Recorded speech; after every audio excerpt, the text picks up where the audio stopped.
किती एकर हळद आहे? दीड पाऊण 2 एकर ना. दीड एकरच्या पुढे पाऊण 2 एकर अंदाजा.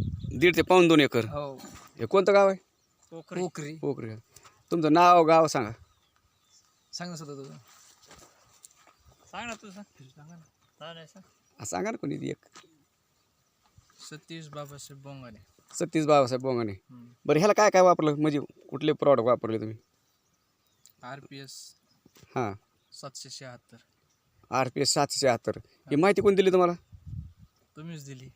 बेलापूरची. हो शिंदे, ज्ञानोबा पांडुरंग शिंदे. हो. बरं ह्याला आपण ह्याला जे आपण जे पहिल्यापासून जे डोस दिलेत RPS 76 खालून डोस दिला आपण, आणि सॉईल गार्ड सोड मुळ्यावरला रोग येऊ नये म्हणून, बरोबर आहे. तुम्ही जे आम्ही जसं पद्धतीने सांगितलं तुम्ही तशा पद्धतीने केला. रिझल्टचा नंबर 1 म्हणजे नंबर 1च रिझल्ट आहे ह्याचा. आणि वरून फवारणा किती केल्या आपल्या? तुम्ही दिलेली एकच केलेली ना आपण. आम्ही दिलेली एकच केली, आणि अगोदर दुसरं काही तुम्ही वापरलं, पण ही अर्ध्यातच माहिती भेटलेली तुम्हाला. समजा अर्ध्याच्या पुढे आले मला. अर्ध्याच पुढे आल्यावर माहिती झाली. तरी रिझल्ट कसा वाटतो तुम्हाला? एकदम नंबर 1 ना. बरं अशा गावात अजून कोणाकडे अद्रक आहेत का? अद्रकी आहेत ना. मग त्यांच्या कशा वाटतात तुम्हाला? एकदाच गेलीच ते खालून सुता आलाय आणि वरी झाड तर बरेचसे असे मोकळे होत गेलेत. रमेश अण्णाची एक चांगली. मग तुम्हाला RPS 76 धन्वंतरी कंपनीचे जे आहेत त्याच्यावर विश्वास बसला का?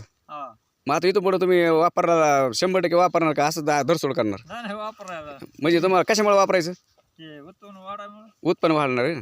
तरी अजून उत्पन्न तुमच्या हातात नाही आलं. ज्यावेळेस तुम्हाला हे निघन त्यावेळेस तुमच्या हातात आवरेज तुमच्या लक्ष देईन की औषध महाग, काय काय म्हणतात औषध महाग आहे तुमचं. तर ते आम्ही काय म्हणतो, अगोदर तुम्ही वापरा, नंतर तुमचं उत्पन्न ज्यावेळेस वाढतं ना त्यावेळेस तुम्हाला किती पडतं त्याच्या हिशोबाने तुम्हाला लक्ष देतं. नाही वापरल्याशिवाय तरी काय कळणार आहे. आणि आपली जे आहे ना धन्वंतरी कंपनीचे औषधं सगळे केमिकलच्या विरोधात लढाई. आपलं कुठल्या ह्याच्यामध्ये केमिकल नाही, आपलं सगळं ऑर्गॅनिक आहे. आणि कोणी जर म्हणलं ऑर्गॅनिक काय कशावर नाही, तर RPS 76 आपण स्वतः कंपनीचे लोक पिऊन दाखवते, मी स्वतः पिऊन दाखवतोय. म्हणजे इतकं शेप आहे. मग आपल्याला काय होत नसेल तर मग झाडाला तरी काय होणार आहे का? आणि खाली जीवाणूची संख्या वाढवण्याचं काम करतंय. 80% काम आपलं जमिनीवर होतंय आणि 20% राहिलेलं काम आपलं ह्याच्यावर होतंय, प्लॅन्टवर होतंय. तुमची अद्रक एकदम नंबर 1 आहे. तुम्ही सांगितल्या पद्धतीने धन्वंतरी कंपनीचे औषध वापरलेत.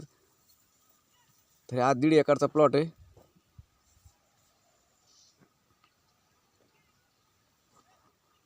आता ह्याला एक आपण एक फवारणी करायची आणि खालून 1.5 एकरला 1.5 लिटर RPS सोडून द्यायचं. द्या पाडून.